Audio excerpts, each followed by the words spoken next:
a mis compañeros con quienes estuvimos armando este evento, y para no defraudar a los tiempos que acordamos, vamos a empezar esta tercera y última mesa de las jornadas. Esta mesa se llama Enseñar la última dictadura en y con los espacios de memoria. Y tenemos a 4 invitadas que nos da mucha alegría tener, de diferentes disciplinas, que van a tener también diferentes experiencias, y también desde distintos espacios de producción de saberes. Ahora ellas nos van a contar un poco más, para volver a pensar sobre esta pregunta que nos convoca de cómo enseñar la dictadura hoy. Y quería hacer solo una breve aclaración en torno a por qué pensamos este nombre. Habrán notado que hay preposiciones, ¿no? ¿Por qué hablar de en y con los espacios de memoria? Que esa es una decisión que no es azarosa, que tiene que ver con una apuesta a poder pensar, cómo enseñar la dictadura más allá del aula, en este caso de los espacios de memoria, pero también para volver al aula. Y pensar no solamente diálogos con la materialidad, que es lo que nos proponen los espacios de memoria, con las narrativas específicas que se construyen en los espacios de memoria, sino también con las y los trabajadores que habitan esos espacios de memoria. Y por eso pensábamos en y con, y por eso lo van a ver así en el título. Bueno, vamos a empezar con la primera invitada que tengo acá al ladito, que es Viviana Papier. Ella es profesora en Historia por la Universidad Nacional de La Plata, especialista en Ciencias Sociales, con mención en Currículum y Prácticas Escolares por Flaxo. Es egresada de la Maestría en Historia y Memoria de la Universidad Nacional de La Plata y doctora en Historia, también por la misma universidad. Es profesora adjunta a cargo de Planificación Didáctica y Prácticas de la Enseñanza de la Historia en la Universidad Nacional de La Plata. Trabajó como coordinadora del área de Ciencias Sociales para el nivel primario de la Escuela Anexa de la Universidad Nacional de La Plata. Es docente de la Escuela Anexa de la misma universidad, del Liceo Víctor Mercante de la Universidad de La Plata y del Instituto Superior de Formación Docente número 17. Investiga acerca de problemas vinculados con la enseñanza de la historia reciente, sobre lo cual ha escrito diversas publicaciones. Le vamos a dar la palabra.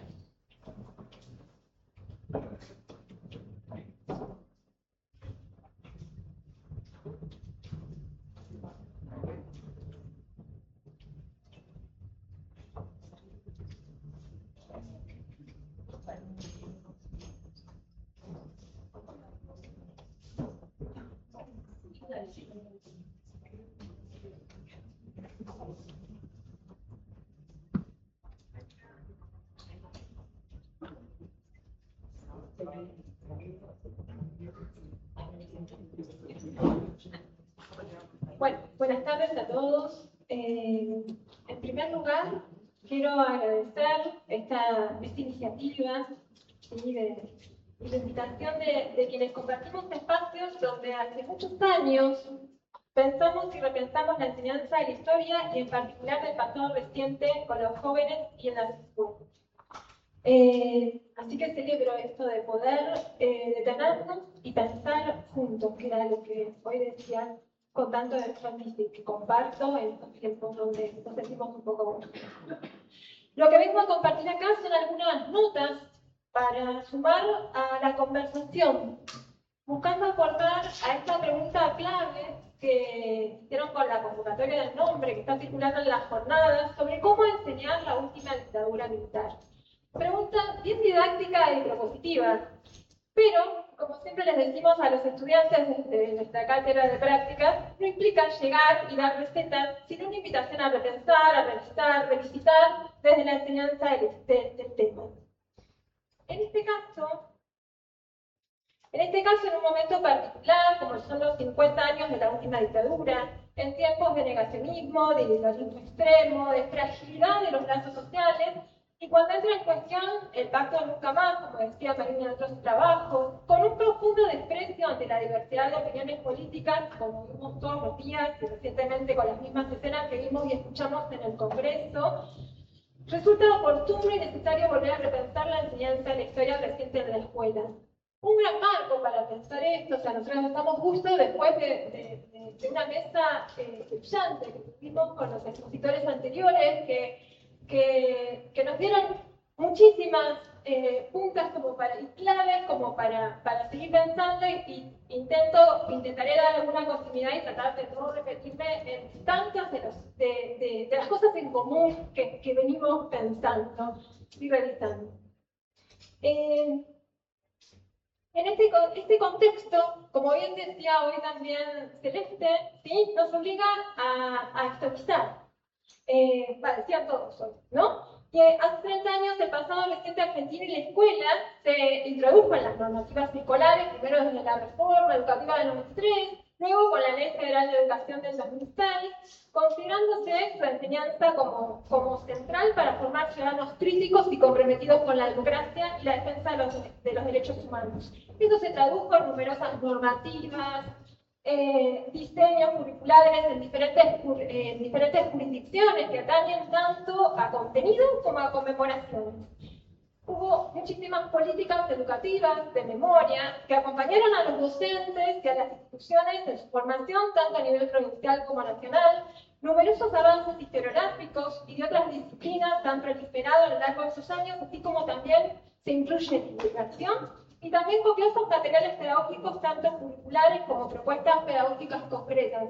Pienso también en el caso del programa de Celeste, que habló recién, de Educación y Memoria, que para muchos de nosotros que venimos hace tiempo pensando y dando clases, ha sido faro también esos trabajos. Ahora, en este contexto que nos interpela y que no para de desafiarnos, donde proliferan cuestionamientos que señalan que no se enseña el pasado reciente o que se enseña de manera equivocada, llegado a extremos donde el abordaje de la temática ha sido considerado como adoctrinamiento o parte de un tratamiento ideologizado. Y una mirada demoledora pesa sobre los docentes y sobre la escuela pública.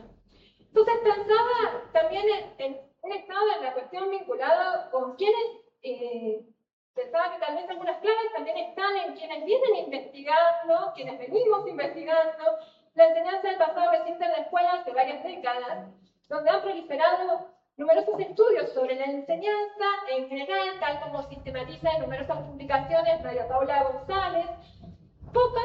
Hay pocas donde aparecen las prácticas escolares de enseñanza, aunque celebro que cada vez hay más, y en este caso, al estudiar las prácticas, se ve la relevancia de las visitas a los sitios de memoria en los últimos años. Y sobre esto son las notas que quiero compartir. Y en especial, pensaba en revisitar viejas preguntas, no solo vinculado a cómo enseñar, sino de qué, y en especial para qué, pensando en el sentido formativo, ¿no? Y pensando en a quiénes, que es algo que también circuló hoy en la mesa anterior. Todas preguntas cuyas respuestas no pueden dejar de ser situadas.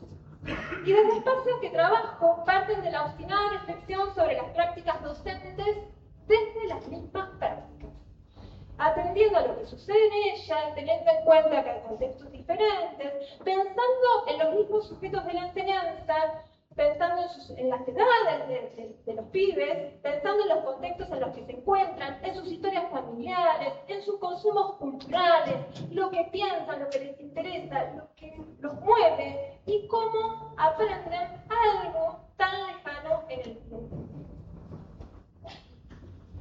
Entonces, yo lo que vengo a compartir son unas notas sobre un estudio de casos, de una investigación, que realicé en la Ciudad de La Plata, ¿no? Que es una tesis de doctorado, donde se parte de pensar las prácticas situadamente, teniendo en cuenta la potencia explicativa de hacer foco en lo local, y que complejice los análisis de las formas concretas que asumen las experiencias de transmisión del pasado reciente en un determinado tiempo y espacio, con una metodología de corte etnográfico. Trabajé en 3 escuelas en esta investigación, trabajé en 3 escuelas públicas de la Ciudad de La Plata, una que pertenece a la universidad, que es el Liceo Bustamante, una escuela donde sigo trabajando hoy en el presente, que tuvo una política muy concreta, en realidad que tuvo una tradición en relación a los derechos humanos, y también ha tenido una política muy concreta, como toda la Universidad Nacional de La Plata, en relación a recuperar y a reparar los legajos de alumnos, docentes, no docentes, de la institución, de cada una de las dependencias. También otra de las escuelas donde trabajé fue otra céntrica, y otra que seguí estaba próxima a un sitio de memoria de un regimiento de infantería más alejada del centro de la ciudad. Trabajé con la materia historia, pero también con aquellos que trabajaban en el pasado reciente desde otras disciplinas. Y me parece que lo que traigo acá tiene que ver con justamente atender a lo que voy a compartir tiene que ver con las voces de los estudiantes, ¿no? Y entonces, acá Elizabeth Shelley justamente hacía una referencia a los lugares de memoria que son vínculos de memoria, dado que en ellos determinan relatos del pasado y adquieren materialidad. Pero a su vez, ella junto con otra investigadora, dicen que la marca territorial no es más que un soporte lleno de ambigüedades para el trabajo subjetivo y para la acción colectiva, política y simbólica de actores específicos en escenarios y coyunturas dadas. O sea, no aseguran los lugares de memoria, no aseguran contenidos ni sentidos, en tanto la construcción de significados depende de la forma en que son apropiados por los diversos destinatarios. Y de eso todavía falta más investigación. Por eso quería compartir con ustedes algunas de las voces de los estudiantes de esta investigación. No puedo compartir de todas las voces, obviamente, y tampoco de todas las experiencias que tuvieron en estas tres escuelas, donde visitaron diferentes sitios de memoria, pero me voy a centrar un poco en las visitas que hicieron a este espacio de memoria que se llama para la memoria y promoción de derechos humanos, ¿no se ve? Ah, sí, perdón. Pensé que de la ex comisaría Quinta, donde funcionó allí un centro clandestino en la última dictadura cívico-militar, dependía de la policía de Buenos Aires, formaba parte del circuito represivo CAPS. Hay testimonios de 250 personas que fueron detenidas ilegalmente allí, sometidas a torturas. Hubo niñas, hubo mujeres embarazadas, dos de las cuales dieron luz allí mismo. Los hijos fueron apropiados y hace pocos años fueron recuperados. Y en el caso, uno es el caso de Leonardo Fossati, que forma parte de Abuelas de Plaza de Mayo, y hoy está haciendo también guía de este espacio.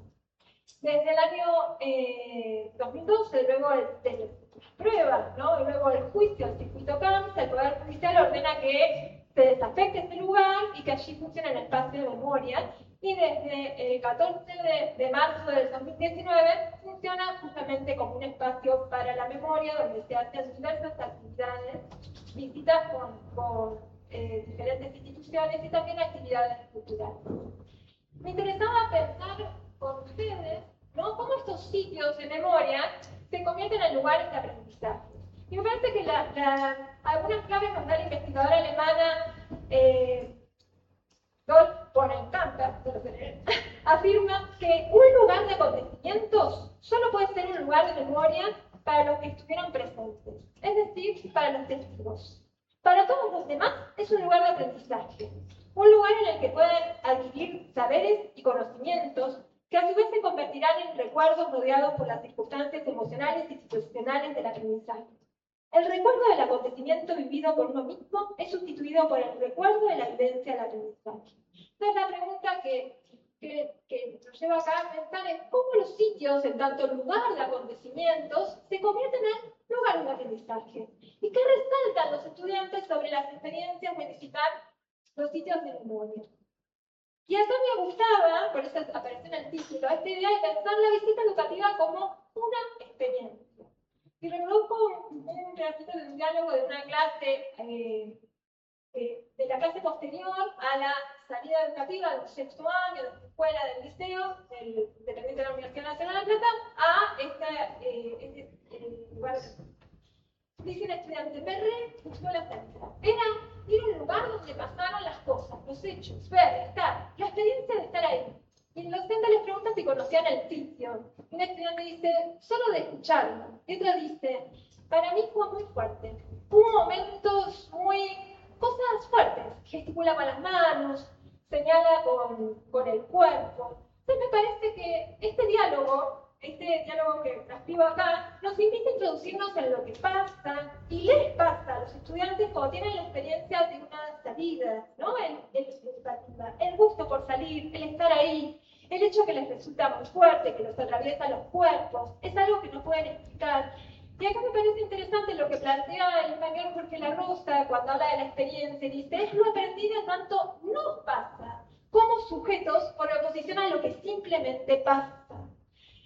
Y en tal sentido el autor enfatiza la importancia de reivindicar la experiencia, y eso supone dignificar y reivindicar todo aquello que tanto la filosofía como la ciencia tradicionalmente menosprecian, rechazan. La subjetividad, la incertidumbre, la provisionalidad, el cuerpo, la fugacidad y la plenitud de la vida. Y acá me parece que también otra investigadora canadiense que se llama Megan Corning tiene algo también para decirnos saber cómo sucede esto de la experiencia y esto que planteaba Mariana al inicio, ¿no? El encuentro con la materialidad del lugar. Y ella plantea la idea de reconocer el rol testimonial de la materialidad espacial como protagonista y el poder memorial en términos de una pedagogía de la memoria que posibilita su estatuto de testigo. Ella reconoce los límites, ¿no?, de pensar el espacio como testigo, pero también lo relaciona con discusiones académicas sobre el lugar del testimonio y los testimonios. ¿Qué potencialidad tiene? ¿No? Es lo material para narrar el pasado en el presente. ¿Qué testimonio podemos recibir de ese testigo espacial? Yo analicé las voces de los estudiantes teniendo en cuenta tres planos, que eran lo que aparecía en los registros y en las producciones que ellos fueron haciendo a posteriori de la visita y en los diálogos que hemos tenido. Uno es el de las dimensiones, tomar dimensión del horror. Otro, la convivencia, lo legal y lo ilegal. Y otro, el estar ahí. El espacio como testigo de las dimensiones del horror. Dicen, no me lo esperaba, me chocó bastante, es algo muy fuerte e impactante. Muchas cosas llamaron mi atención y me generaron dudas en mi mente, entre ellas las condiciones en las que le hacían vivir. El que hayan encarcelado a 40 hombres en una habitación de 2,5 metros. La otra dimensión, el espacio, ¿no? El espacio como testigo de la convivencia de lo legal y lo ilegal. Para el caso de la comisaría quinta, que funcionó legalmente, hasta pocos años atrás, y también entre los años 76 y 78 fue un centro clandestino expreso. Me impactó la manera en la cual los comisarios negaban todo lo que sucedía a los familiares de los desaparecidos, estando a unos pasos de los calabozos. Y otro dice, mientras en las oficinas de delante funcionaba la comisaría, de forma normal, en la parte de atrás funcionaba el centro clandestino de detención. Solo los separaba un patio, en donde muchas víctimas fueron escaqueadas y atadas, velando todos sus derechos. La otra dimensión, el otro plano, es el espacio como testigo que posibilita estar ahí. La sensación y el escalofrío que recorre el cuerpo a la hora de entrar a las celdas es algo que solamente este lugar puede generar. Y otro dice, en otro trabajo, en la experiencia vivida en la comisaría quinta, uno de los asuntos que me replanteé fue por qué recordamos estos espacios con mucha tristeza. Durante todo el recorrido, a medida que pasaba el tiempo y recorríamos diferentes partes de la comisaría, junto con el calabozo, mi angustia crecía, más allá de que estos espacios de memoria estaban hechos para recordar, con respeto y cautela por cada desaparecida y víctima, se tornan un lugar más oscuro de lo que ya era. Nos hablaron de las personas que pasaron por allí, de cómo las trataron, por dónde las llevaron, y en cierto modo te llevan a identificarte como un ser humanizado por el sufrimiento ajeno. Todas estas voces dan cuenta de cómo, de esta potencialidad de los sitios de memoria, como para poder dimensionar justamente aquello que parece lejano, que parece desconocido, que parece que no podemos reponerlo, como hablaban recién en la mesa anterior sobre la idea de cultura. Los sitios de memoria pueden reponer estos sentimientos. Ahora bien, hay otra, además de la experiencia del encuentro con la materialidad, hay otra dimensión a tener en cuenta, que dice esta investigadora, que es la experiencia del encuentro con la palabra. Porque lo que plantea esta investigadora es que todo esto que le pasó a los jóvenes, ¿sí?, preparó para justamente para poder querer saber más, querer averiguar, preguntar. Y allí tuvo valor, ¿sí?, la palabra de las guías y las fuentes testimoniales, la palabra del sobreviviente, la palabra de otros vectores de memoria, como pueden ser películas, libros, los mismos testimonios presentes en los juicios, las fotografías, diversos materiales y diversas también, y entre muchos de ellos, muchas fuentes históricas que hacen a que puedan dimensionar los estudiantes de qué hablamos cuando hablamos de esta experiencia contemplacional. Entonces, me parece central quedarme acá resaltando la potencialidad de la experiencia de la visita. Por un lado, impacta al recorrer físicamente los espacios y estar ahí desde la inmersión sensorial, desde el cuerpo en. Invita a hacerse preguntas, interés por saber, detalles concretos, cotidianos de lo ocurrido para poder imaginar y pensar cómo funcionaba el terrorismo del Estado. Genera empatía. Prepara para escuchar otras experiencias de vida, no solo del pasado, sino también de sus docentes, de los guías, de familiares con quienes dialogan, efectuándose un interesante cruce de voces entre generaciones diversas con diferentes temporalidades y miradas acerca de la historia reciente y de su propio presente.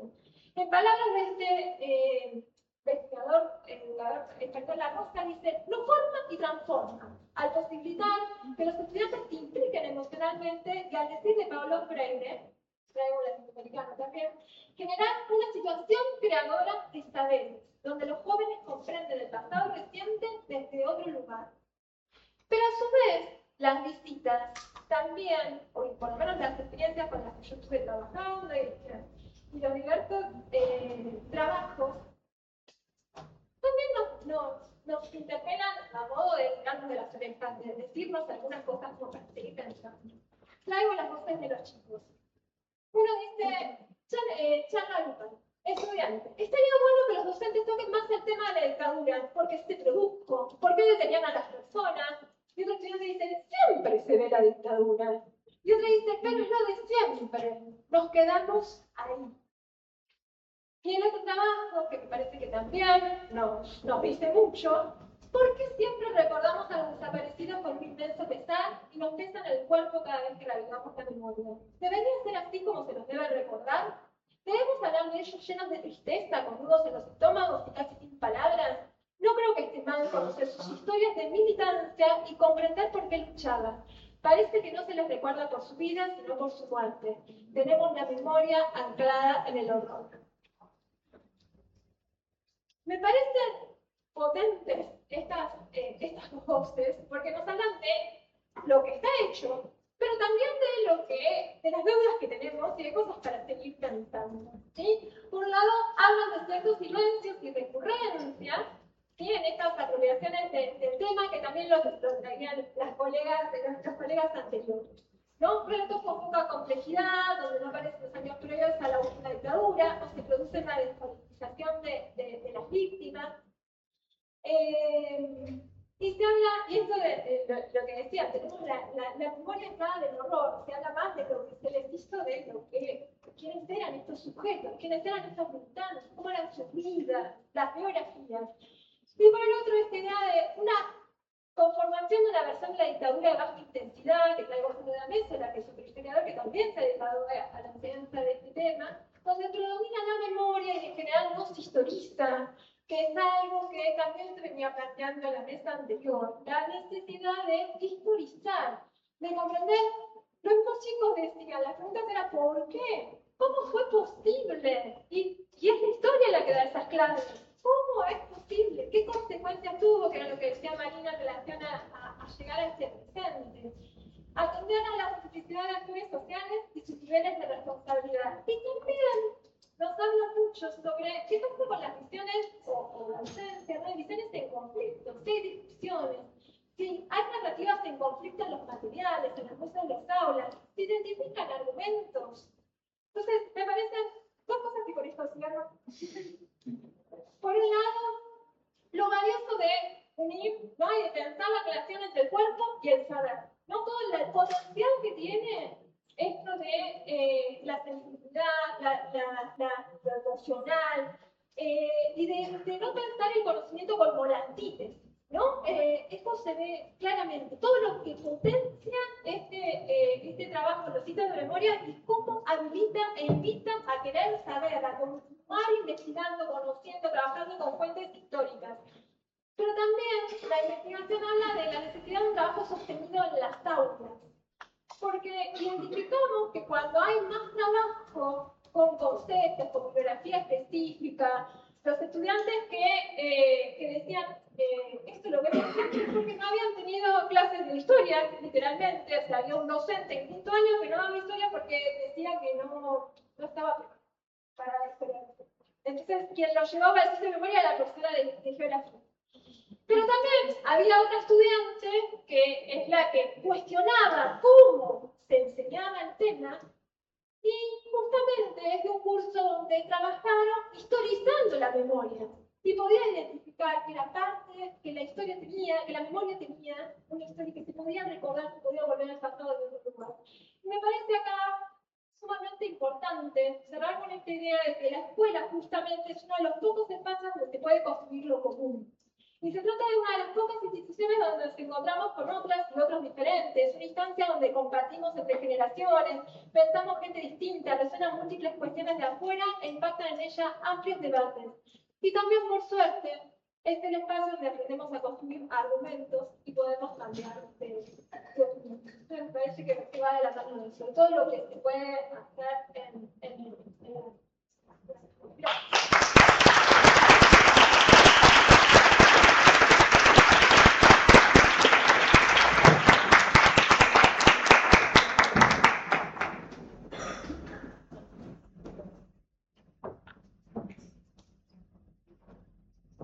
Bueno, ahora que vamos a...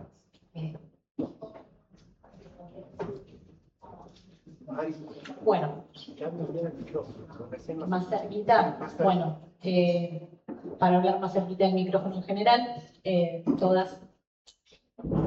Bueno, gracias Vivi por la presentación. Como venimos haciendo, vamos a hacer una ronda de preguntas al final, vamos a hacer las 3 exposiciones en continuado. En este caso voy a presentar a Soledad Sal, que es profesora y licenciada en Historia por la Universidad Nacional de Luján.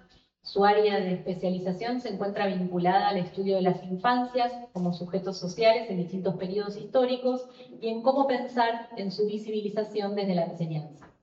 Es docente en nivel secundario y superior y forma parte del equipo de educación de la muestra permanente de Madres de Plaza de Mayo, línea fundadora.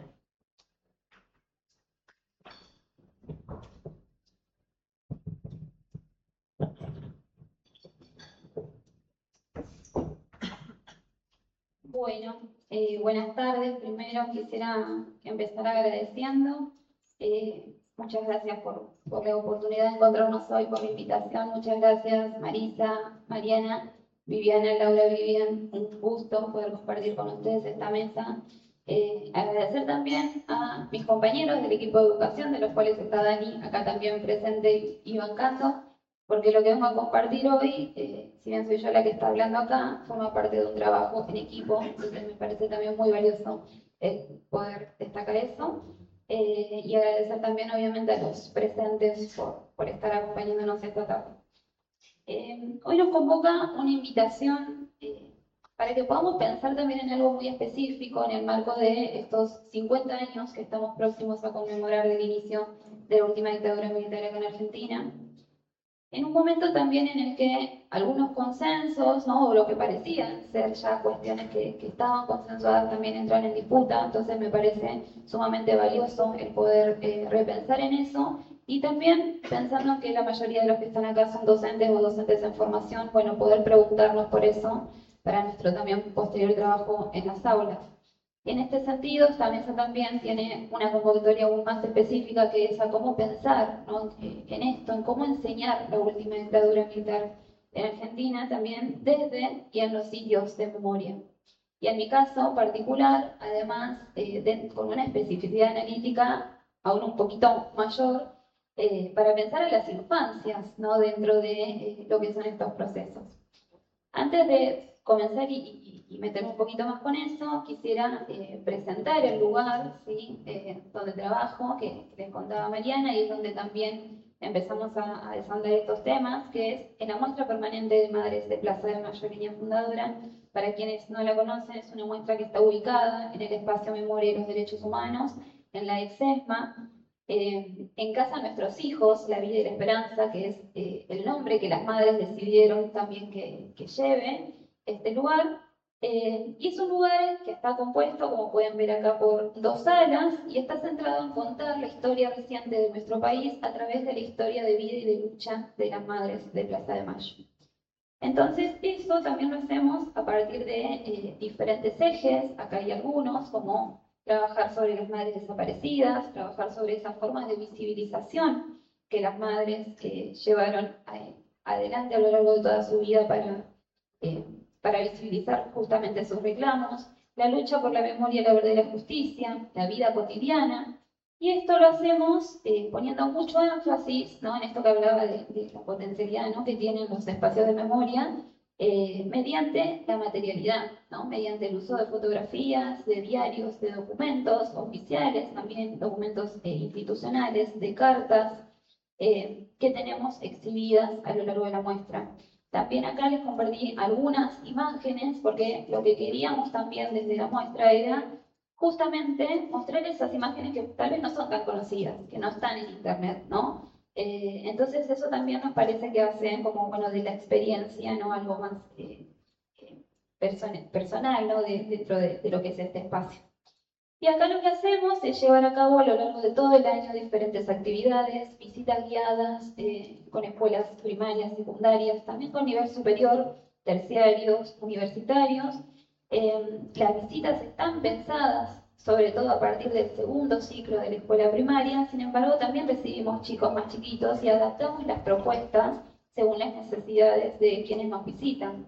Entonces, cuando nos visitan niños más pequeños, lo que hacemos es traer un recorrido más corto y pensar en alguna instancia de taller o algo que podamos trabajar dentro de lo que es el espacio. Entonces, bueno, con esta presentación que me parecía importante contextualizar para quienes no conocen el espacio, dividí la presentación en 2 momentos. Una primera parte donde voy a contar específicamente qué es lo que trabajamos sobre infancias en la muestra, y una segunda parte que es una pregunta que nos mandó Viviana y que me parecía también muy potente. Bueno, ¿cuáles son los aportes que estos trabajos pueden hacer a la hora de enseñar estas temáticas? Entonces, acá me gustaría compartir 2 preguntas de reflexión más generales. Por un lado, y la primera de ellas, para que pensemos también como docentes, ¿no? ¿Se aborda las infancias como sujetos históricos y con especificidad analítica en los contenidos escolares? ¿Y en los contenidos de referencia al terrorismo de Estado? Si la respuesta es positiva, ¿de qué manera se lo hace? Y una segunda pregunta que es, ¿de qué manera se puede desarrollar esto en y desde los espacios de memoria? No es el objetivo desarrollar mucho la primera, entonces lo único que voy a hacer es compartirles mínimamente los resultados parciales de una investigación que por ahí nos puede dar un panorama como para pensar un poquito más en esto. Sobre esta primera pregunta, ¿no?, acerca de si se aborda las infancias como sujetos históricos, ¿no?, en los distintos procesos y en los distintos años, del nivel secundario principalmente, pero también se puede decir de la primaria. En el año 2024, producto de una investigación, encuesté a 195 estudiantes de nivel secundario de la región educativa número 10 de la provincia de Buenos Aires, y entre varias preguntas les dije si alguna vez habían estudiado en las clases de historia a las infancias y juventudes. Y en esos procesos históricos que habían estudiado, había presencia de niños o de jóvenes. De los 195 estudiantes, 157 me contestaron que no, que nunca habían visto actores similares a ellos mismos en esos procesos históricos que abordar. Y en tanto a la segunda pregunta, si habían abordado a las infancias como sujetos históricos dentro de lo que es el terrorismo de Estado, de los 195, 96 me respondieron que no era un tema que habían trabajado. Perdón, 96 me respondieron que sí lo habían trabajado, por lo tanto, 99 chicos me dijeron que nunca habían trabajado específicamente sobre las infancias cuando trabajaron dictadura en escuela. Entonces me parece que eso es un dato, ¿no? Que si bien no es representativo de lo que pasa en toda la provincia, sino puede servirnos como, bueno, una muestra para saber qué es lo que está pasando en el cotidiano de las aulas, y es como una invitación también a reflexionar sobre eso. Y ahora sí, adentrándonos más en el objetivo de esta presentación, que tiene que ver con, bueno, de qué manera se puede desarrollar esto y con los sitios de memoria. Acá nosotros empezamos, ¿no?, a trabajar dentro de lo que es la muestra de madres, teniendo en cuenta que había algo que ya teníamos sobre esto y que notábamos que tenía una llegada importante en quienes nos visitan, principalmente en esos niños y jóvenes. Y por cuestiones de tiempo solamente me voy a centrar en un eje, que es quiénes fueron sus hijas e hijos. Esta es una parte de la muestra donde las madres deciden contar a toda persona que visite el espacio quiénes fueron sus hijos e hijas. Y para eso, como pueden ver en esta imagen, tenemos un dispositivo y diferentes objetos. Lo que pueden ver de uno de los costados son cuadros y fotografías, donde se recuperan también a, bueno, esas militancias, ¿sí? A quienes eran los que la dictadura llamaban los subversivos, ¿no? Y entonces acá nos interesaba justamente remarcar esas dos cuestiones. Por un lado, ese carácter militante y político, ¿no?, que nos parece siempre importante recuperar, pero por el otro, esa faceta de hijos, ¿no?, desde esa vida cotidiana. Y eso es también lo que quisimos mostrar con las imágenes que pueden ver ahí en el dispositivo de la pantalla, que, como pueden ver acá, son fotografías que las madres decidieron compartir para que todo visitante sepa, bueno, quiénes eran sus hijos e hijas. Acá tenemos una fotografía de la familia Miñones, que tiene a su hija Mónica desaparecida, y otra fotografía de la familia Conte, que tiene a su hijo Augusto desaparecido. Y acá hay algo particular, que son fotografías que no se pueden volver a recrear, porque falta uno, en este caso, pero hay otras en las que faltan más miembros de esas familias. Y acá en este momento donde se puede ver justamente esa familia unida y esas infancias, es donde también se nota, ¿no?, bueno, esa cercanía que empieza a tener esa noción de los desaparecidos a través de la personalización en una familia concreta, y que los y las estudiantes también puedan ver eso. Por otro lado, también tenemos pancartas, ¿sí?, que son historias de vida que las madres hicieron en la década de los 90, junto con una periodista, con Maureen Char, donde les contaban a la población, bueno, quiénes eran sus hijos y sus hijas desaparecidas. Acá tenemos una pancarta en particular que la tenemos exhibida en la muestra, que es la pancarta de Franca Harach, que es la hija de Vera. Franca fue desaparecida cuando tenía 18 años, y como pueden ver acá hay una serie de recuerdos de ella que su madre fue la que seleccionó para dar a conocer al mundo quién era su hija Franca. Esto también lo acompañamos de este cuadro. Y este cuadro fue pintado por Franca antes de desaparecer. Vera conserva la dedicación de su hija lo más fielmente a como estaba en el momento de su desaparición, y nos dona estos objetos para que a través de ellos toda la persona que visita la muestra la pueda conocer a ella. Y acá también es muy interesante cómo, sobre todo los jóvenes, ¿no?, pueden empezar a sentir como esa identificación, ¿no? Estamos hablando de una desaparecida de 18 años. Los grados más grandes del secundario son chicos que ya tienen esa edad o están próximos a cumplir, ¿no? Entonces también se genera, bueno, ese pensar en cómo un par del pasado vio su vida truncada, ¿no?, debido al accionar de las fuerzas represivas, ¿sí?, causadas, ¿no?, por el terrorismo de Estado. Entonces, es justamente, ¿no?, esa pregunta, bueno, ¿qué genera todo esto? Empatía, ¿no?, conmoción también, ¿no?, que hoy hablaban también más temprano, bueno, los sitios de memoria no tienen o no deberían no tener como consigna el golpe bajo, pero sí es un lugar que admite el conmoverse, ¿no? No se puede entrar y salir de la misma manera de un sitio de memoria. Y eso también lo notamos, y particularmente con estos objetos, ¿no? Que hablan de otra cercanía con ese público visitante. A su vez, esta base, en algún momento pensamos, bueno, ¿cómo podemos seguir profundizando en esta línea de infancia? Que también vemos que genera eso.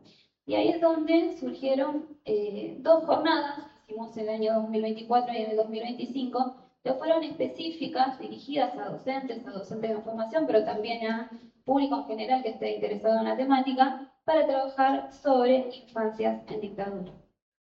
La primera, que llamamos Infancias en dictadura, pensar en las niñeces como sujetos sociales en la historia reciente, se centró justamente bajo este formato de conferencias, ¿no? En pensar en esas infancias vulneradas dentro de lo que es este contexto. Y para eso convocamos una serie de especialistas que muy generosamente vinieron a compartir esa tarde con nosotros y a compartirnos, ¿no? También esos resultados de las investigaciones. Y acá me parece por ahí también como un aporte, ¿no? La importancia de pensar en esas infancias vulneradas, pero desde múltiples aspectos, incluso desde aquellos que por ahí no están más presentes en las representaciones sociales. Y acá voy a mencionar algunos de ellos. Primero invitamos a Isabel Acose, que muchos la deben conocer, para que nos ayude a pensar, ¿no? Como en este lugar de la familia dentro de estas décadas, bueno, de qué manera, ¿no? se podía empezar a pensar y a encarar este tema. Pero también invitamos a Carla Villalta, que ayer tuvieron el honor de escuchar, para pensar en esas nociones de las infancias que fueron apropiadas. A su vez también pensamos en la importancia de visibilizar aquellas infancias que vivenciaron los operativos de secuestros de sus familiares, y para ello invitamos a Florencia Urosevich, que también tiene una larga trayectoria investigando sobre eso. Por otro lado, pensamos en las infancias exiliadas. ¿Qué pasó con esos niños y niñas que se vieron obligados a dejar sus países de origen a causa de la persecución a sus familias? Y también podemos esto problematizarlo aún más. ¿Qué pasó con esos niños que nacieron en otros países y que el retorno de esos padres significó para ellos el exilio, ¿no? Eso también se puede seguir profundizando cada vez más.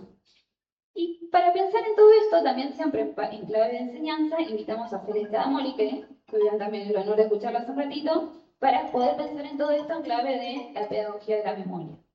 Esto también lo que hacía era justamente abrir, ¿no? Un poquito más ese panorama, pensar, bueno, las infancias fueron vulneradas de múltiples maneras, ¿sí? Por ahí la que más se reconoce, que está muy bien que así sean, que son las infancias apropiadas, ¿sí? Y ahí todavía queda un camino enorme por hacer. Entonces ese reconocimiento está muy bien que siga estando, pero también está bueno que estos otros delitos se empiecen a visibilizar, y también desde la enseñanza, ¿sí? Justamente esa preocupación por la enseñanza es la que nos llevó a pensar en una segunda jornada, a la que llamamos Infancia en dictadura, cómo incorporar las memorias de niñas y niños en las aulas, una propuesta de trabajo a partir del uso de objetos y fuentes documentales. Y acá invitamos nuevamente a Fira y a Florencia, pero también sumamos a Natalia Fortuny, justamente para que, bueno, nos ayuden, ¿no? A pensar en propuestas didácticas a través de objetos que nosotros por ahí podemos tener en nuestra casa y que nunca lo pensamos de esa manera, o otros objetos que podemos recrear también y que transformados en recursos nos sirvan en las aulas para pensar en esto. Y acá les voy a compartir algunos de los que compartimos también esa tarde, que fueron también seleccionados por esas investigadoras que les contaba. Entonces acá tenemos un primer objeto que nos compartió Fira, producto de su trabajo de investigación, y cada objeto iba acompañado de una historia. En este caso particular, la historia la voy a leer muy brevemente. Alicia nació en Montevideo, a sus 6 años debió exiliarse junto a su familia, primero a Buenos Aires y luego a Cuba. Este dije, hecho de hueso, se lo regalaron compañeros de sus padres que estaban presos políticos. Su padre y su madre eran militantes del movimiento 26 de marzo. Alicia recuerda que el dije se quebró, pero que pudo repararlo. Volvió a Uruguay a sus 16 años con la incipiente democracia. Entonces la idea era, a partir de ese objeto, reconstruir la historia de vida de esa persona y cómo ese objeto en un aula se puede convertir en un recurso que sea el puntapié para trabajar sobre estos temas. Por otro lado, Natalia lo que hizo es compartirnos alguna selección de la muestra Escala 1:43, y que es una muestra de juguetes que se hizo en el Parque de la Memoria. Y entre esos juguetes que compartió está este, que es la historia del juguete Ford Falcon, que bueno, es el auto más vendido, ¿no?, de la década del 60, pero que a partir, ¿no?, también de la dictadura empieza a tener también otro uso, ¿no? En tanto, las patotas policiales y militares también la empiezan, ¿no?, a utilizar para esos operativos de secuestro.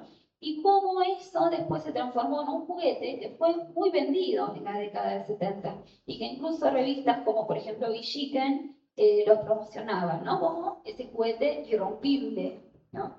Entonces, bueno, también esos juguetes nos abrían la puerta, ¿no?, a trabajar sobre esto. Y por último, Florencia nos compartía fuentes testimoniales, y acá podemos incluso seguir pensando en algo más que también Vivi lo trajo, ¿no?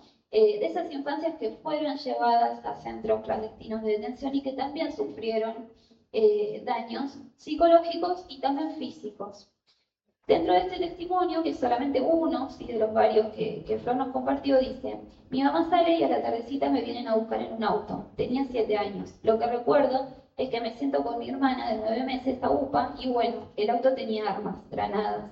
Los militares me llevan al Olimpo. Ese es un testimonio que se dio en un juicio por el circuito AGO. Para quienes no saben, el circuito AGO es el que nuclea a los ex centros clandestinos de detención Atlético, Banco y Olimpo. Y es un conjunto de testimonios que justamente hablan de cómo esas infancias vivieron también de esta manera la dictadura. Entonces, este testimonio, ¿no?, puede ilustrar cómo se puede trabajar, por ejemplo, con los años más grandes, ¿sí?, de la secundaria, a partir de lo que es la historia oral. Y acá también quería compartirles muy mínimamente una propuesta en desarrollo, ¿sí?, que está dentro de lo que es el museo, la muestra de madres. La foto que están viendo acá en la pantalla es una foto de Franca, que yo se la mencioné y se la presenté hace rato a través de la pancarta y del cuadro que había pintado antes de su desaparición. Esta foto de ella, que la conservaba su mamá Vera, está acompañado de 3 juguetes que vemos ahí. Esos juguetes también eran juguetes de Franca y son objetos que pasaron a formar parte del archivo de madres. Entonces, nuestra idea también próximamente, para seguir trabajando dentro de esta línea, y que ojalá pronto la podamos compartir ya como un espacio a visitar, es poder exhibir estos juguetes también de Franca y poder pensar en cómo generar una propuesta a través de ello. Para ir cerrando, la pregunta, ¿no? Bueno, ¿para qué hacemos esto? O sea, ¿por qué estamos centrados en trabajar sobre infancias cuando también se pueden trabajar un montón de otros temas? Y eso no invalida que se puedan trabajar otros temas, pero sí también creemos que reconocer y visibilizar el lugar que las infancias tuvieron durante el proceso dictatorial es más que necesario, y reconocer que ellas no fueron parte de los daños colaterales o no fueron víctimas secundarias, sino que fueron un objetivo de la dictadura.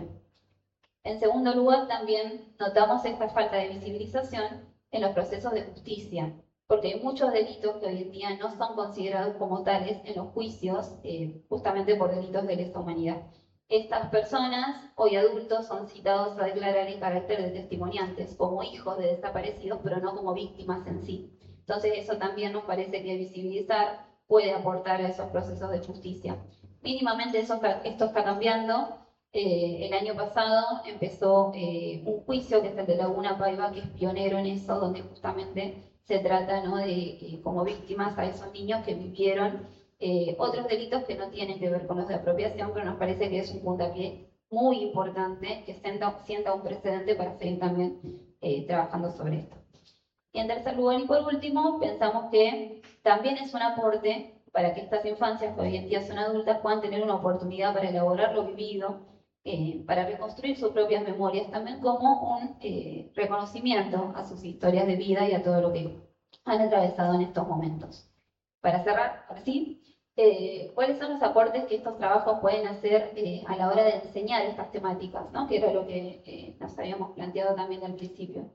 Y acá creemos que pensar en las infancias como sujetos históricos contribuye a que los y las estudiantes puedan conocer las vulneraciones de derechos que vivenciaron sus pares del pasado, lo que podría generar lo que se conoce como una cierta empatía histórica, ¿no? En este caso generacional, y ello también nos lleva a conocer y comprender la historia reciente de nuestro país y cómo todas esas consecuencias continúan hasta la actualidad, como lo decía recién en estos casos.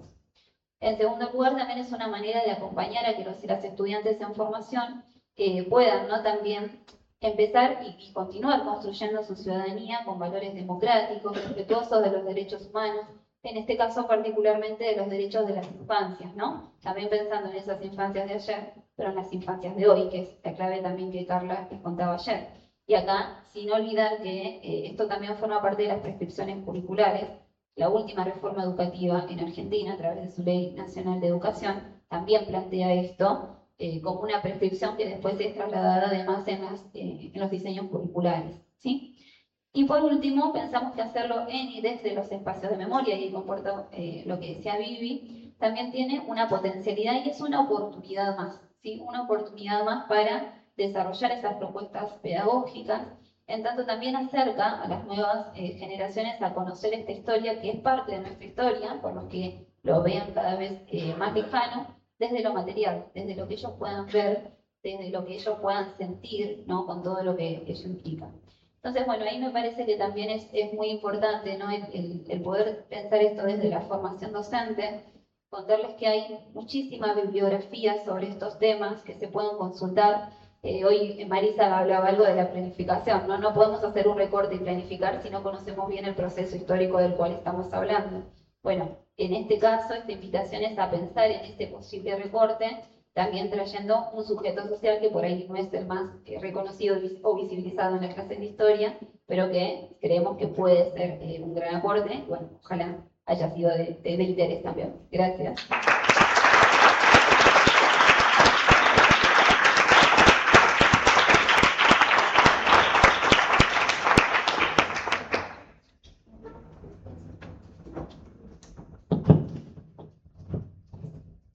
Bueno, muchas gracias. Y así, bueno, llegamos a la última presentación, que en este caso va a estar a cargo de dos invitadas. Una de ellas es Laura Dudina, que es arqueóloga recibida en esta facultad. Es magíster en Gestión y Restauración Integral del Patrimonio por la Universidad del País Vasco. Es trabajadora de sitios de memoria y coordinadora del equipo de arqueología en el ex Centro Clandestino de Detención, Tortura y Exterminio Club Atlético. Intervino como perito en diversos ex centros clandestinos y sitios de memoria del país. Asesora para sitios de memoria de Paraguay y Chile. Y trabajó temas de pedagogía referidos al ex Centro Clandestino de Detención, en gestión de sitios de memoria y articulación con la comunidad y con proyectos de conservación preventiva. Y por otro lado, Vivian Jameson es arqueóloga recibida también de esta facultad y doctora en arqueología por la misma institución, profesora titular plenaria de la Cátedra Arqueología Argentina del Departamento de Ciencias Antropológicas de la Facultad de Filosofía y Letras. En este carácter ha trabajado con la realización de prácticas en el ex Centro Clandestino de Detención, Tortura y Exterminio Club Atlético y es investigadora principal del CONICET. Bueno, buenas tardes, muchísimas gracias por la invitación. La idea es contarles una experiencia concreta que ya lleva 10 años, este año cumplimos 10 años de prácticas profesionales y preprofesionales con estudiantes de arqueología de esta facultad en el sitio de memoria El Atlético. Pero para poner en relevancia, digamos, cómo es que se dan estas prácticas y por qué nos pareció importante empezar a implementarlas hace ya una década atrás, voy a retomar algunas cosas que por ahí son más que redundantes en el marco de estas jornadas, pero que, bueno, me parecen necesarias. Nosotros desde la arqueología, la arqueología, lo que más conocemos como sociedad argentina y también mundial, es el aporte que el equipo argentino de antropología forense hizo a partir de la década del 80 en lo que es la recuperación de los restos humanos, ¿no?, de los restos de los y las desaparecidos. Sin embargo, ante el pacto de silencio de la fuerza del Estado, esto de que no sabemos cuántos fueron los desaparecidos, dónde están los cuerpos, cuál es la identidad de todos los nietos y nietas que aún falta recuperarse, la sociedad argentina siguió bregando, siguió luchando, y entre eso también necesitó recuperar lo que había sido la infraestructura del terror, el lugar donde la maquinaria aniquiladora, digamos, que funcionó a lo largo y ancho del país. Cuando yo empecé a trabajar en sitios de memoria, que fue en el año 2009, decíamos, el Atlético fue uno de los 500 centros clandestinos de detención. Bueno, hoy estamos hablando de una cifra que asciende a más de 900.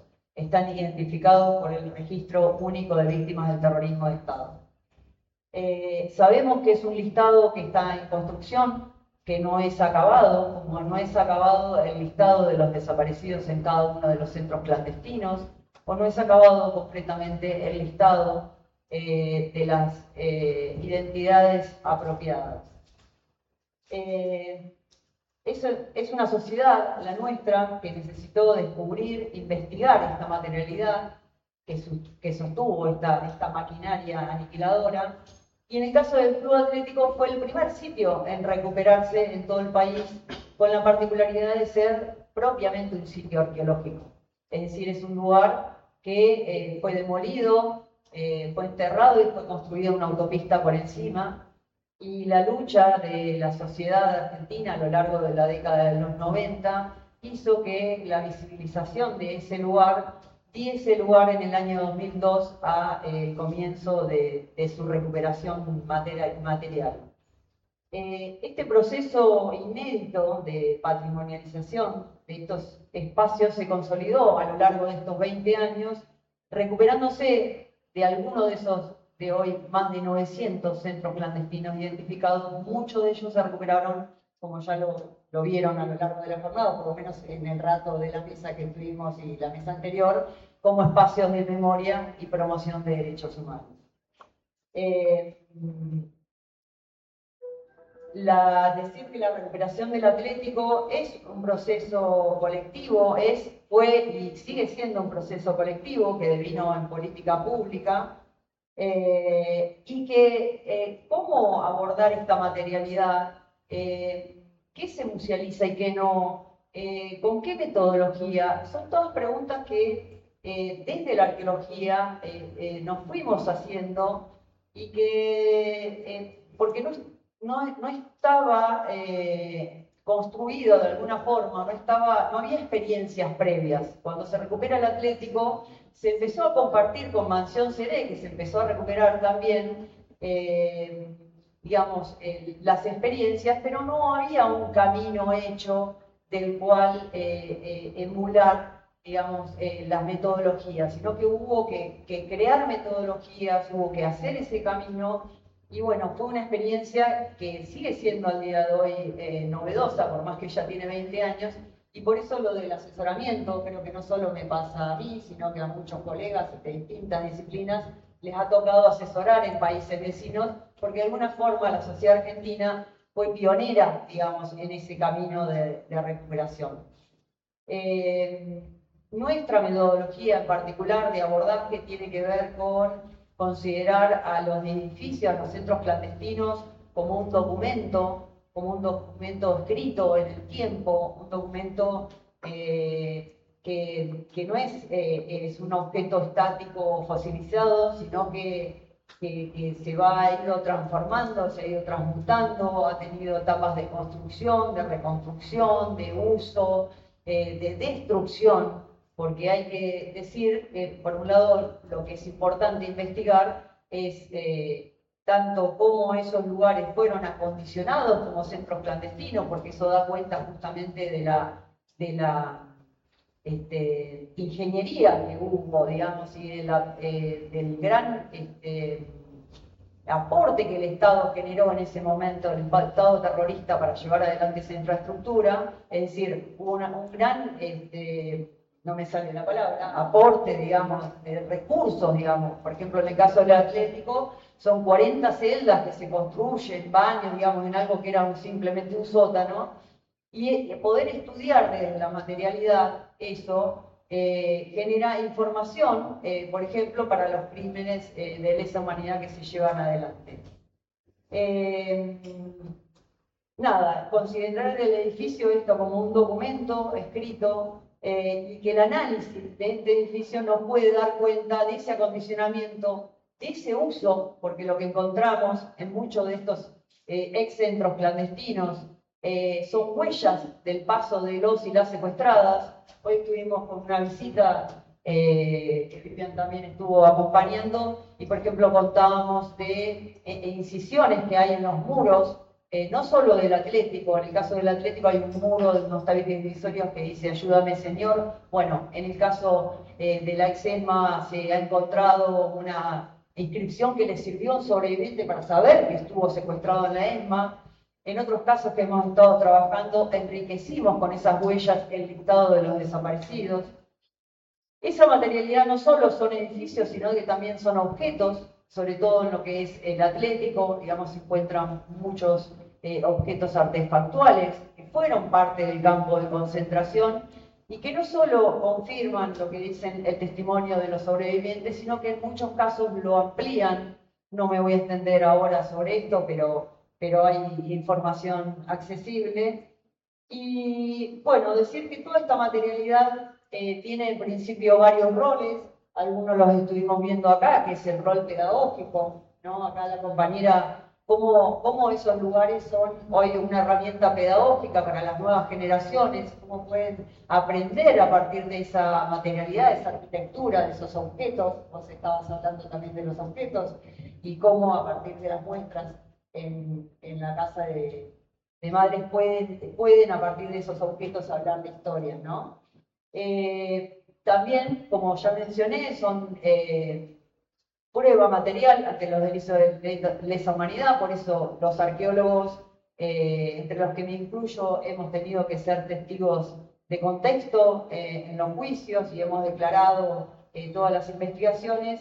Y me gustaría resaltar otro rol, que es la de la reparación histórica que tiene para las víctimas, y víctimas tomado en una pluralidad, que no solo son los secuestrados sobrevivientes, sino sus familiares, sus allegados, sus amigos, el entorno, en los cuales también hay muchos ejemplos, algunos contundentes. Probablemente sabrán el hallazgo de una pelota de ping-pong que para un sobreviviente del Atlético y conocer la historia le silenció un sonido que le sonó durante casi 40 años, y solo ver ese objeto hizo de reparación de ese sonido que lo seguía torturando. Solamente por decir un ejemplo, pero hay muchísimos.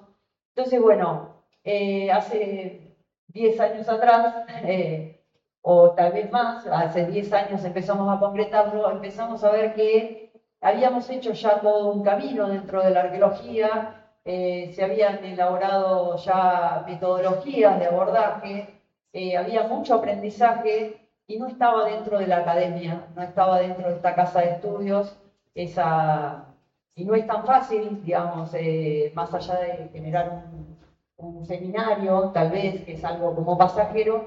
Entonces se nos ocurrió la idea de llevar adelante prácticas concretas con los estudiantes dentro del sitio arqueológico, porque además la arqueología tiene otra dificultad, que como todas las disciplinas presupuestarias, pero la arqueología en sí es muy costosa y lleva mucho tiempo y es lenta y requiere de muchos recursos, en general humanos.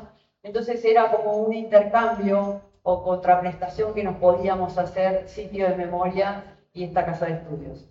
No la dejo a Vivian para que cuente más de esta experiencia en concreto. Bueno, yo retomaría ahí donde dejó Laura hace 10 años, cómo fue que empezamos con esta idea. Yo me hice cargo de la Cátedra de Arqueología Argentina en esta casa en el año 2009, y una de mis preocupaciones principales en ese momento era la falta de prácticas arqueológicas en nuestra carrera. No está establecida dentro de la currícula. Ahora, con el cambio de plan de estudio mediante, que estamos con eso, bueno, hay una forma de recuperar eso en la currícula, pero con el plan que teníamos del año 84, esto no existía. Y había gente que egresaba de la carrera de arqueología sin haber participado nunca de ninguna excavación. La gente que adquiría esta práctica lo tenía que hacer a través de contactos personales, con equipos de investigación, integrarse, etc. Pero esto no era ni fomentado desde la facultad ni reconocido. Entonces, como una forma de paliar esto, yo buscaba, en principio, una excavación arqueológica a la que pudiéramos acudir de visita, pero mi idea ya estaba un poco esto que decía Laura, ¿no? De que los estudiantes puedan participar. Así que buscando excavaciones en cercanías de esta capital, una de las integrantes del equipo estaba justo cursando esta materia y me dice, bueno, estamos nosotros en el Atlético. Y bueno, empezamos con las visitas desde prácticamente que yo hice cargo de la carrera, de la cátedra en el 2009. Y lo que empezó con visitas, después a raíz de charlas, de intercambio, finalmente en el 2016 acordamos hacer una experiencia de prácticas arqueológicas por parte de los estudiantes con un pequeño grupo de 4, como para arrancar. Y esto fue nuevo para todos, fue nuevo para el equipo del Atlético, que ya venían trabajando desde muchos años antes, fue nuevo desde nosotros como docentes de arqueología y también para el departamento y la facultad, fue toda una novedad de dónde puede encajar esto. Así que bueno, con directores de departamento que le pusieron garra al asunto, logramos que todos estos expedientes circularan por donde debían circular y bueno, ya para el otro año, para el 2017, lo que decidimos en mi materia, que es promoción directa, tienen que hacer un trabajo final. Entonces, ofrecerlas a los estudiantes que quisieran estas prácticas y su informe respectivo operaran como trabajo monográfico final para la promoción directa, como esa tercera nota que requiere la promoción directa. Y ofrecerlo como opción básicamente porque requería obviamente ir a excavar al sitio y esto son horas de trabajo, horas que muchos estudiantes no tienen porque trabajan, por ejemplo. Entonces, no podíamos hacerlo de manera obligatoria, lo ofrecimos opcional. Aquellos que quisieran optar por esto, podían hacerlo y otros que por cuestiones diversas no pudieran, bueno, tenían posibilidad de hacer otro trabajo monográfico. Y bueno, con el transcurrir de los años, esto fue progresando. En principio, estas prácticas se hacían en el marco de la cursada de la materia, con esta opción de trabajo monográfico final, pero finalmente en el 2025 hicimos ya un trabajo conjunto durante todo el año, en donde en el primer semestre se trabajaba con lo que serían exalumnos de prácticas anteriores que venían a trabajar en gabinete y el segundo cuatrimestre volvíamos a operar de vuelta con las cursadas. A esto se agregó también que bueno, la facultad tiene un sistema de inscripciones en las cuales pueden participar tanto estudiantes como graduados. Entonces, dentro de nuestros adscriptos de nuestra cátedra, se conformó un grupo de gente que trabajaba con los estudiantes en el Atlético, como para hacer un seguimiento específico del grupo de estudiantes. Y resulta que tenemos la enorme y agradable experiencia de haber tenido muchos adscriptos que están ahora como adscriptos, digamos, trabajando con los estudiantes, empezaron siendo estudiantes y pasaron por esas prácticas, ¿no? Ya tenemos 2 casos que hicieron el círculo completo de haber participado en las prácticas como estudiante y ahora lo están haciendo como adscriptos. Así que desde el punto de vista formativo, yo creo que estas prácticas vinieron a llenar un vacío que había con respecto a este tema y, por otro lado, también introducir el tema de los derechos humanos, la memoria y la verdadera justicia con estudiantes de esta facultad, digamos.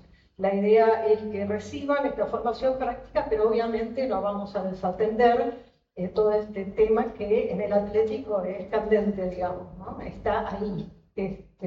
Y es un espacio que está muy cargado de todo esto que pasó, además de toda una serie de cargas que tiene, que hoy mencionábamos también en esta visita. Por ejemplo, es un lugar muy difícil para trabajar por el ruido de la autopista que está arriba y de los autos que pasan a un costado.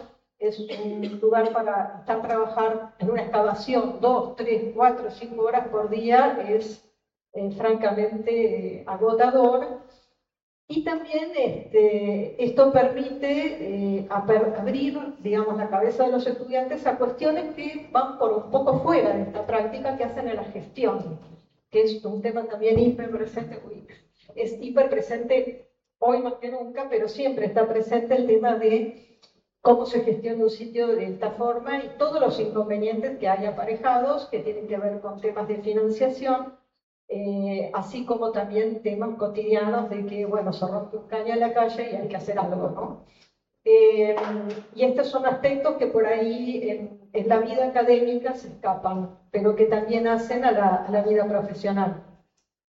En definitiva, lo que queríamos rescatar, y ya me queda poco tiempo, es un poco como parte de esta operativa que tenemos con las prácticas, los estudiantes hace ya cosa de 4 o 5 años venimos implementando que exponen oralmente delante de sus compañeros sus prácticas, pero también hace 3 años lo estamos haciendo público y se hace en Puan, aquí mismo. Los estudiantes exponen al público en general, que puede ser, no sé, amigos o gente de la facultad, exponen los resultados. Y en esa exposición del diciembre del 2025 comentaron toda una serie de cuestiones que habían incorporado como aprendizaje, ¿no? Las condiciones laborales, en qué condiciones se trabaja en el atlético, la importancia del trabajo transdisciplinario, la importancia también de la memoria colectiva, y esto rescataban el hecho de las visitas guiadas y las actividades de educación y difusión que se hacen en el sitio, y una serie de experiencias que no están enseñadas en la currícula de la carrera.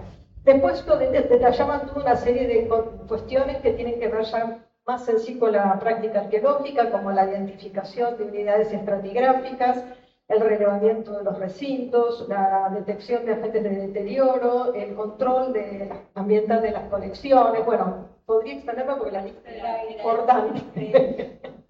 Pero bueno, estamos cortos de tiempo, así que para terminar, digamos, me gustaría también rescatar dentro de nuestras prácticas esto que comenzó como un camino informal, charlas que tuvimos y que, bueno, vamos, le metemos, a la lenta formalización que fue ocurriendo a lo largo de estos años, que fue desde esta charla informal hasta tener los seguros cubiertos de la facultad, tener convenios, tener marcos acuerdos y últimamente UANEX. Contamos con un UANEX con la Facultad de Ingeniería además. Entonces hay estudiantes de la Facultad de Ingeniería participando de estas prácticas. Y bueno, creo que con esto termino.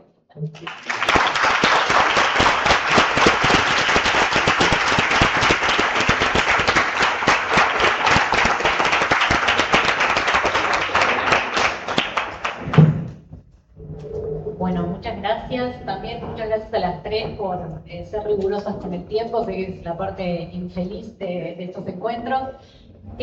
Bueno, vamos a abrir una ronda de preguntas. Vamos a recogerlas todas juntas y después vamos a invitar a responderlas.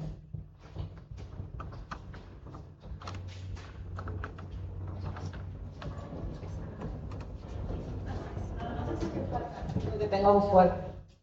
Bueno, gracias. Perdón, no es una pregunta, es un comentario, incluso una devolución. Devolución por haber hecho visitas con estudiantes en Casa de Madres, en Exatlético, y justo hoy a la mañana, en una escuela pública de acá de la ciudad, y aclaro esto que no estoy hablando de escuelas públicas de elite, ¿sí? Sino escuelas bien de barrio y con estudiantes mínimamente politizados y de los no convencidos, ¿sí? Lo cual me resulta muy valioso también por eso.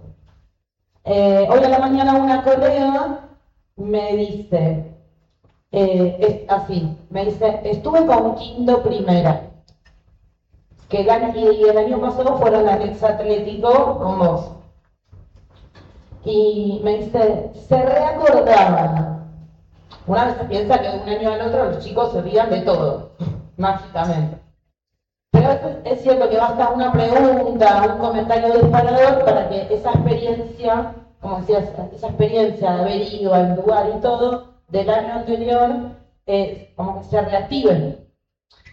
Y me dice, hasta se acordaban, más allá de la historia de la pelotita de ping-pong es algo que cuando vuelven al aula después de la visita es el objeto y la historia alrededor de ese objeto que más rescatan. Pero mi colega me dice, una de las cosas que más se acordaban es lo que la guía les contó acerca del financiamiento con el que estaban trabajando como podían. Así que eso, digamos, por un lado. Y el año pasado, en una visita, más allá de que no hay ahora personas trabajadores del ex Olimpo, pero rescato estos sitios de memoria de acá de esta ciudad por el hecho de que la visita al sitio con estudiantes de secundaria empieza desde el momento en que les tenemos que explicar cómo viajar en colectivo hasta estos lugares de la ciudad, sea San Telmo o sea Floresta, Parque Avellaneda, porque no conocen y cuesta el trayecto.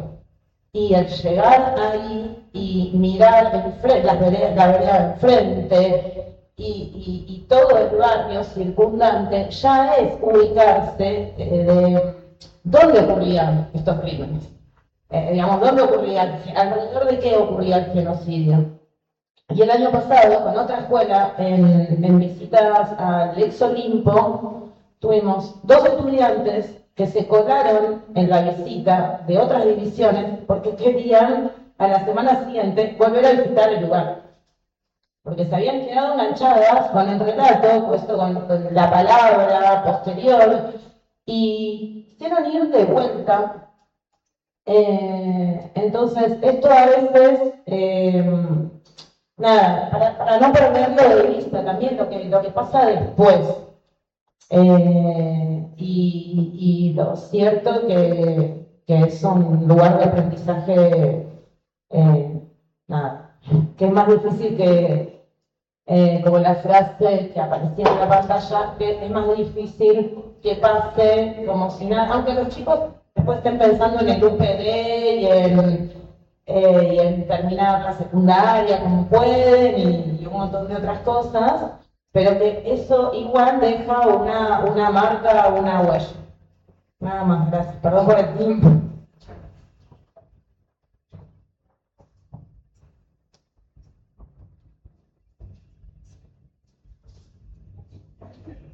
Bueno, mientras se animan, yo tengo una pregunta. Es una pregunta para Soledad. Primero, un comentario brevísimo, pero me pareció interesante porque algo que me quedé pensando en relación a la mesa anterior era también lo complejo de este momento, es que cuando enseñamos o cuando tenemos intervenciones públicas sobre estos temas, está esa tensión permanente entre responder a la agenda que nos marcan, ¿no? El AGE y sus compañeros y la que queremos nosotros y nosotras discutir. Y me parecía que había algo ahí en esto de las infancias como una posibilidad de marcar una agenda propia y de entrar por otro lado que no sea la reacción o la respuesta, que me parecía interesante. Y pensaba, y ahí la pregunta, de cómo trabajaron o trabajan en el guión y en las actividades comunitarias también, no solamente al niño y niña víctima en sus múltiples dimensiones, ¿no? Creo que algo de la familia por ahí puede ir por ahí, pero me gustaría por ahí que contes un poco más, con cómo era, y lo voy a decir entre comillas, hay muchos antropólogos acá, les pido disculpas, de cómo era una infancia de un niño y niña común, por eso la salvedad, durante la dictadura, ¿no? Pensando a la infancia como un sujeto político y social más amplio, ¿no? Que es algo que también traía Carla Villataller. Bueno, ¿cómo lo piensan? ¿Cómo parece? Me surgía esa curiosidad. ¿Hay alguna otra pregunta que quieran hacer? Aprovechen, anímense antes de irse a tomar una cerveza por ahí.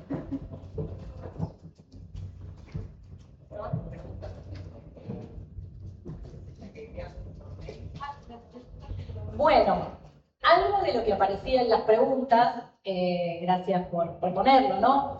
Había preguntas y preocupaciones, ¿no? Y a mí me parecía que algo de lo que ustedes vienen conversando, trajeron hoy, dialoga muy fuertemente con algunas de las preocupaciones, ¿no? Ustedes decían, me preocupa la distancia temporal, la desinformación o la información falsa, ¿no? ¿Cómo combatimos eso?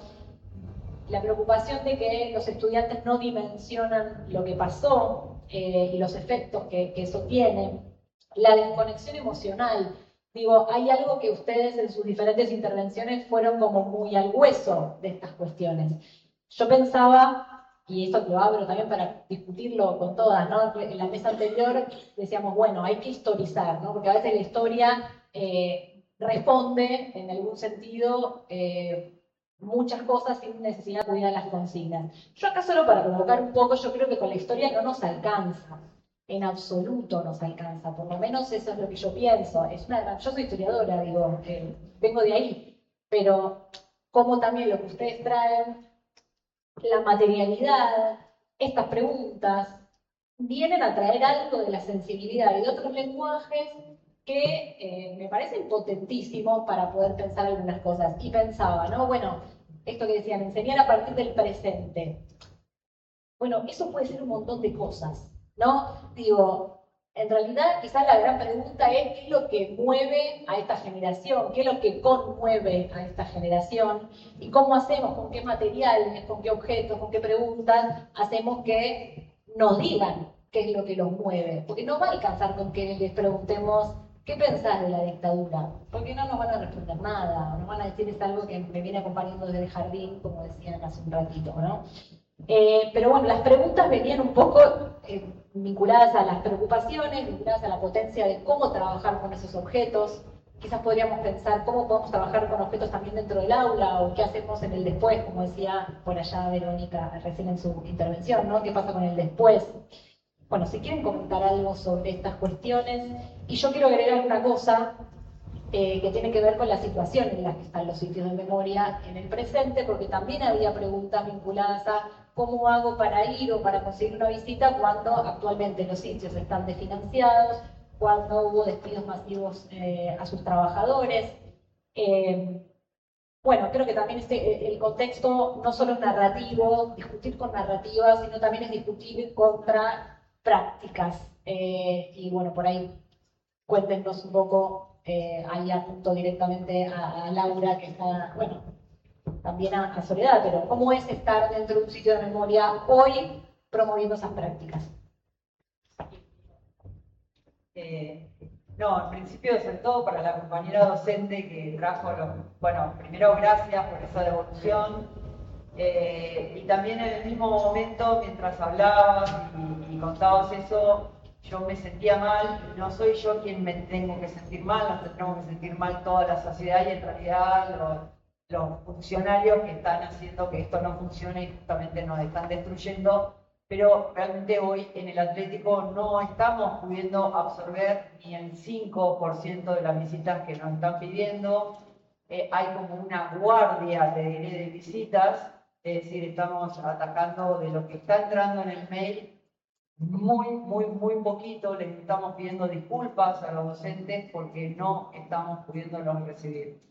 Es una realidad, no hay equipo, no solo despidieron a más de la mitad del equipo, sino que la otra que quedamos, también quedamos dañada.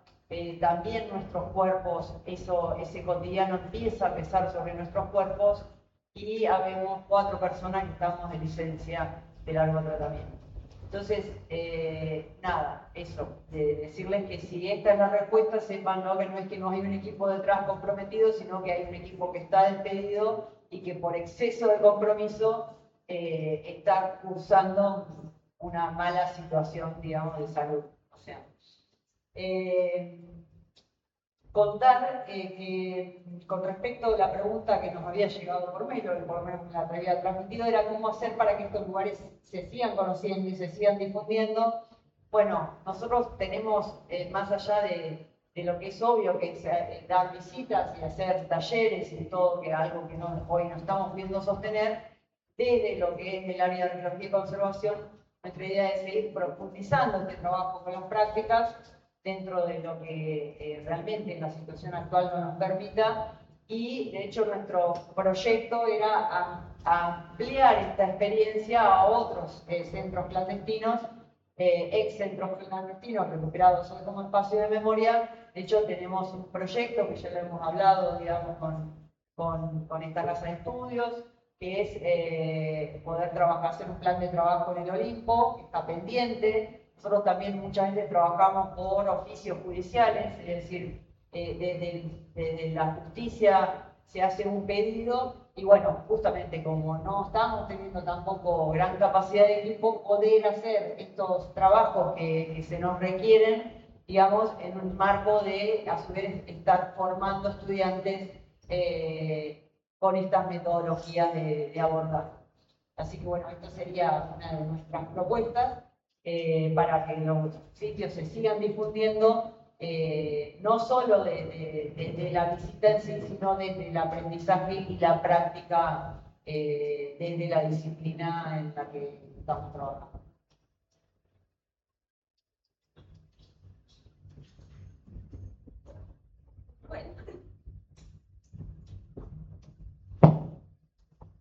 Bueno, gracias primero yo a la compañera por compartir esta experiencia.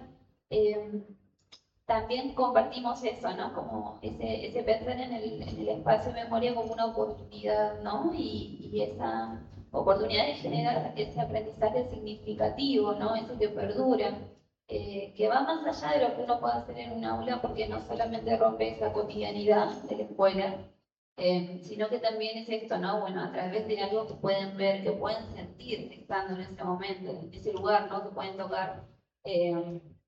También consideramos, ¿no?, que eso tiene mucho potencial.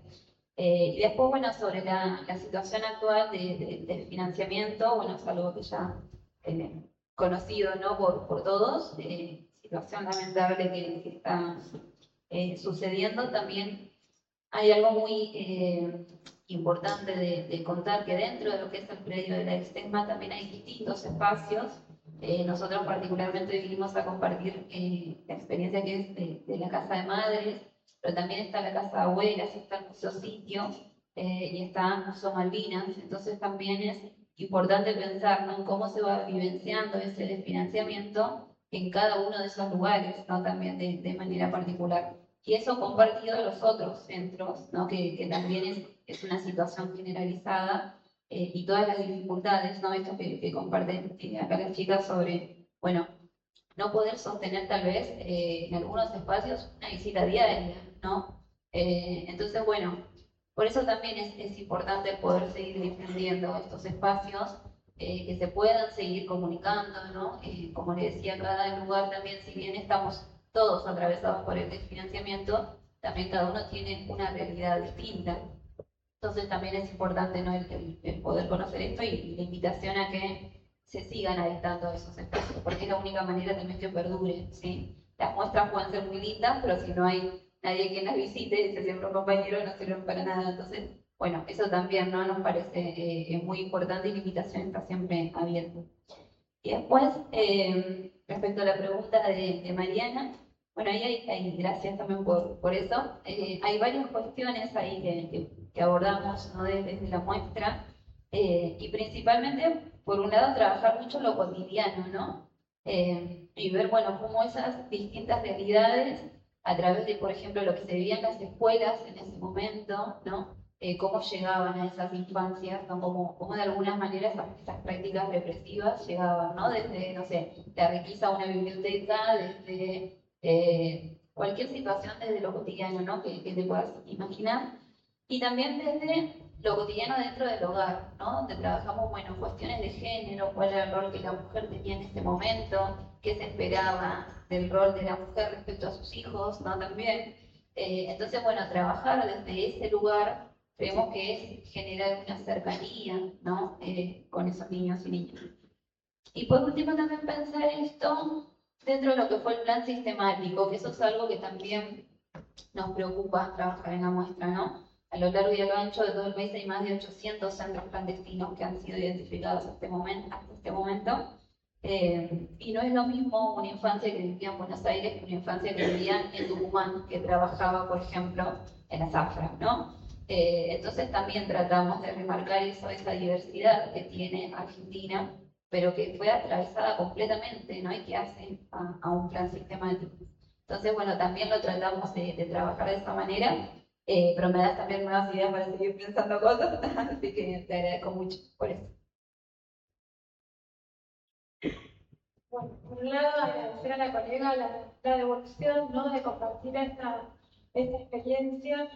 Me trajiste un recuerdo también en relación a la muestra que yo compartía, que obviamente no es generalizable, sino que es una experiencia que nos sirve como para pensar, ¿no? Y voces que nos sirven para pensar. Y había una de las estudiantes que iba a esta visita en el año 22, están en sexto año, se vuelven a encontrar por primera vez después de la pandemia, pueden hacer una salida educativa, y habían tenido otra en tercer año a la Casa María Tecuye en La Plata, conocida como la Casa de los Conejos, y cuando hablaron de esta salida decían: estas fueron las mejores excursiones, decían, de un modo así, porque claro, para ellos también implica esto de salir, tomar un colectivo, organizarse, comer también, compartir con nosotros, porque eso también hace a la experiencia, conocer, ¿no? Con todos los sentidos.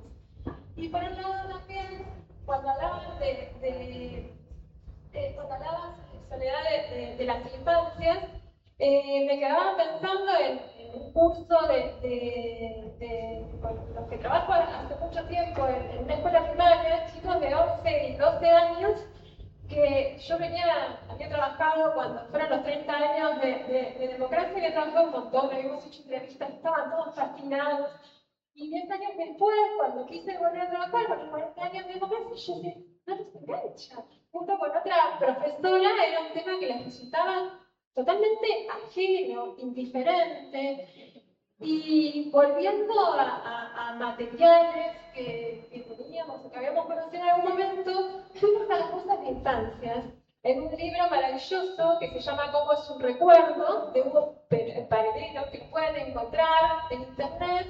Entonces, ahí aparecen voces de niños desde 7 a 13 años que están hablando sobre lo que significó para ellos, justo recién terminó la última dictadura, esta experiencia de los hombres con botas, esta experiencia de volver a votar, y para nuestros estudiantes fue otra cosa.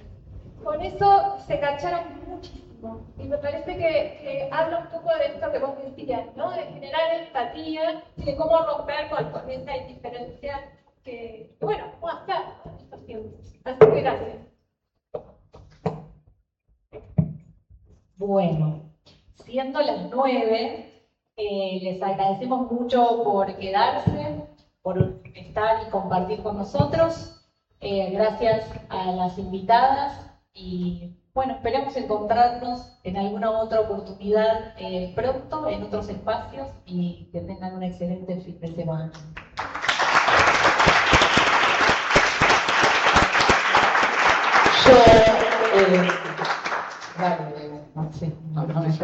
No, solo una cosa más, que era agradecer a todo el equipo que nos fue acompañando, a todos los estudiantes que estuvieron allí en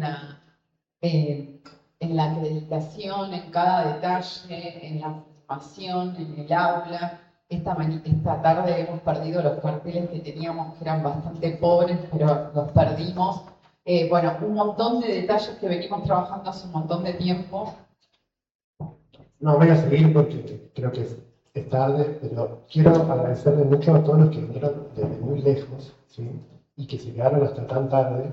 Y decirles, como les fui diciendo, cuando se acercaban a las compañeras de los profesorados, a los compañeros que eran egresados de acá y que volvían, ¿no?, a la facultad, que para nosotros es un aprendizaje muy grande también, que vengan y hagan todas esas preguntas, porque nos permite repensar la relación entre la universidad y la sociedad, repensar de qué manera construimos conocimiento en la universidad. No solo con estos temas complejos y difíciles que tanto nos movilizan, sino en términos generales, cómo la universidad se relaciona y construye conocimiento con la sociedad. Y eso es una acción política, porque la universidad hoy en día es el lugar para decir un montón de cosas que quizás en otros lugares es más complejo decir. Para nosotros también esto es una práctica política, y que ustedes intervengan, para nosotros es un proceso de aprendizaje muy grande. Así que agradecerles nuevamente y nada, a disfrutar el fin de semana y gracias por estar.